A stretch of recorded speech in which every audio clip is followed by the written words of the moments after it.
Hi guys, it's Jessica.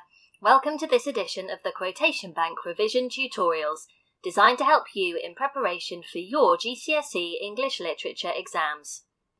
The Quotation Bank has guides for a variety of GCSE texts available on our website, Amazon or online, so go and have a look, as well as follow us on social media. And if you find this video useful, don't forget to give us a thumbs up and subscribe here on YouTube. Today we're going to be exploring the significance of the telephone in Act 3 of An Inspector Calls. This might seem a little obscure, particularly at the end of the play, but here's why we're having a look at it in this video. In recent years, some English Literature GCSE exam questions have asked students to focus on areas of a set text that perhaps diverge from the main thematic or character-based concerns of the text. It is important to note that exam boards make explicit the fact that questions and extracts can come from anywhere in a text. Therefore, skipping over the seemingly insignificant is not necessarily a sensible idea. Learning time is limited, and it is logical to spend quality time on key sections of a text. To that end, we have provided brief analysis of insignificant scenes of significance, so that these scenes can be explored comprehensively but efficiently. These scenes are also incredibly useful for demonstrating whole text knowledge. Whilst key scenes may be rich in material, these brief scenes are excellent for highlighting the development of theme or character, and may even awaken an examiner to a new and original point that hasn't been made by pupils again and again. So let's explore this further. The importance of phone calls in Act 3. In the final moments of An Inspector Calls, the telephone rings sharply, just like the sharp ring of a doorbell in Act 1 that introduces Inspector Goole. So too does this ring cut sharply into the protective, privileged domestic setting of the Burling household.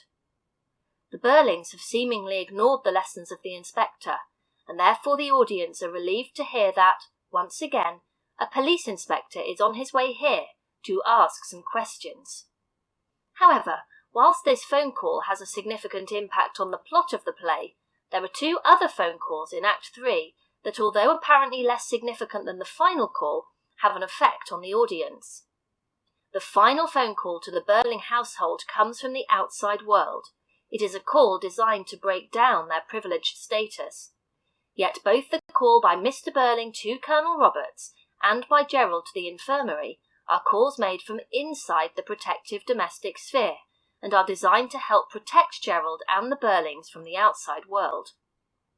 So let's explore Burling's call to Colonel Roberts. Burling. At telephone. Colonel Roberts, please. Mr. Arthur Burling here. Oh, Roberts, Burling here. Sorry to ring you up so late, but can you tell me if an Inspector Goole has joined your staff lately?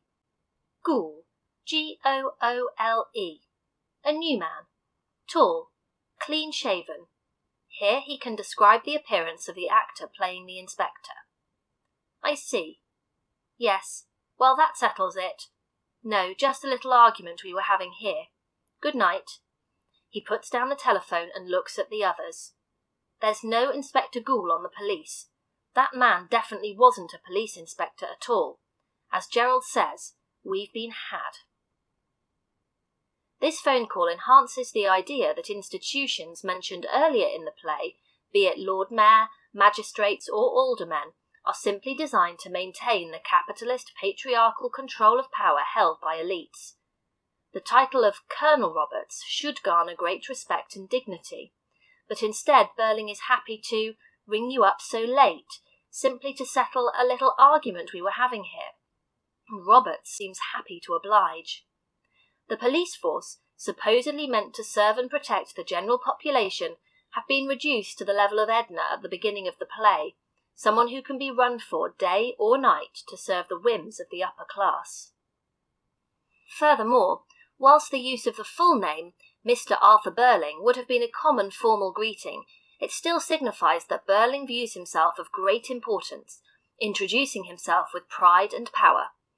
When Burling drops the titles and simply states, "Oh, Roberts, Burling here," it explicitly confirms the intimate link between the upper class and the societal institutions that are meant to be blind to money or status. Burling treats Colonel Roberts as a friend, and the casual nature of the conversation implies the frequency with which these two men converse.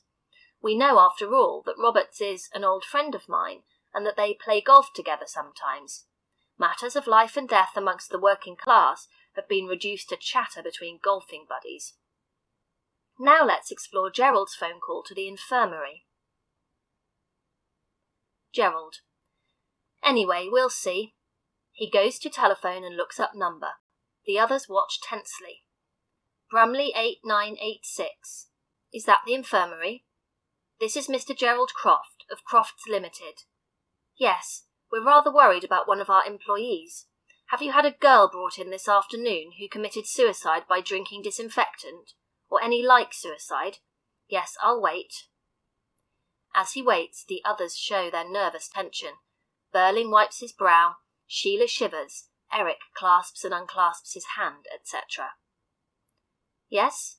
You're certain of that? I see. Well, thank you very much. Good night. He puts down telephone and looks at them. No girl has died in there today. Nobody's been brought in after drinking disinfectant. They haven't had a suicide for months. Much like Burling, Gerald uses his full name and title, then instantly calls upon the capitalist credentials of Crofts Limited to get what he needs. The affirmative yes implies the voice on the other end has asked, do you need anything or can I help you? A sign of subservience to the upper class once more. Whilst Burling's question was a straightforward one, Gerald's claim that we're rather worried about one of our employees is a complete lie. He can quickly slip into a facade of concern when it suits him, and the manner in which he feigns concern about one of our employees is galling to the audience. He understands what it is to be concerned about others, but, as we have seen throughout the play, only when it suits his needs. Furthermore, much like Burling's call, he sees no issue with utilising the importance of important societal services for his own personal gain. The infirmary deals with life and death, suffering and heartbreak. The fact he has to wait implies they are busy dealing with those who have actually died, those who have been brought in, and although his, well, thank you very much, maintains his exterior depiction of manners, it seems out of place having inquired about any suicide. Fundamentally, both of these phone calls serve to remind the audience that although the inspector may have had a brief impact on the characters within the confines of their home, once he leaves, they can instantly reach out to the societal institutions around them, and their power and previous behaviours are restored. 2 phone calls and, as Burling states, all over now. However, Priestley isn't done just yet, and there is one remaining phone call to be made to ensure the audience, not the Burlings, end the evening satisfied. Now, once you have got to grips with this material, it is important to make sure that you know what to do with it in the exam, and we can certainly help you with that. The quotation bank is designed to make sure that every point you will make in an essay clearly fulfills the assessment objectives an examiner will be using when marking your work. Every quotation comes with the following detailed material. Interpretation. The interpretation of each quotation allows you to fulfill Assessment Objective 1, responding to the text and giving an informed personal response. Techniques. Using subject-specific terminology correctly, in this case the literary devices used by Priestley, is a key part of Assessment Objective 2. Analysis. We have provided as much analysis, Assessment Objective 2, as possible. It is a great idea to analyse the quotation in detail. You need to do more than just say what it means, but also what effect the language, form and structure has on the audience. Use in essays on.